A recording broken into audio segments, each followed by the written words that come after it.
First, it was Maxime Bernier forming his own party, and now Derek Fildebrandt has followed suit.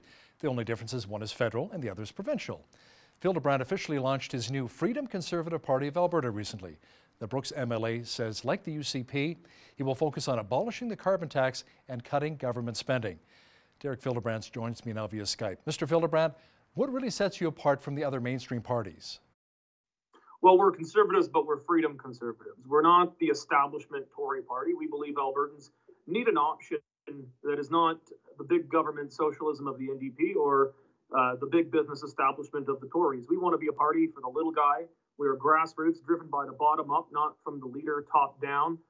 And we're uncompromising conservatives. We're not going to be all things to all people. We're going to stand by our beliefs. Now, what do you say to your critics who say all you're really doing is splitting the right vote? No, we're not. Well, first of all, the Freedom Conservative Party is only going to run candidates in constituencies where the NDP have no realistic shot of winning to begin with.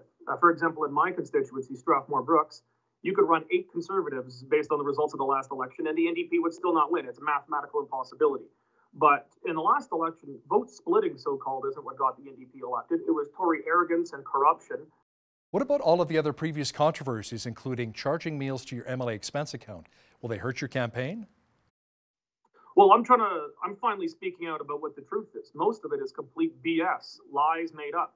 If you're talking meals, $197 over 2.5 years for a small accounting error, that was a complete blip. So, I've made some mistakes. I take responsibility for them. Unlike most politicians who just don't take any responsibility. I've made real mistakes. I take responsibility for them. But I'm tired of not speaking out when there's lies and smears from the media and political opponents who try to score cheap points based on lies.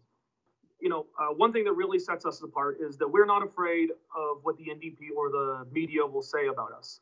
In the last spring session of the legislature, the NDP put forward all sorts of radical legislation, like Bill 9, that banned pro-life protesters in Alberta.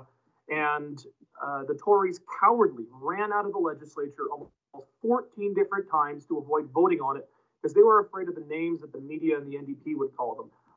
I was there. I debated for probably almost a dozen hours on that bill, put forward almost a dozen amendments to it to try and balance both freedom of speech and protecting people from harassment. I voted against the NDP more times in the legislature than any other MLA of any party by a massive margin. Derek Fildebrandt, leader of the new Freedom Conservative Party of Alberta, thanks a lot for joining me.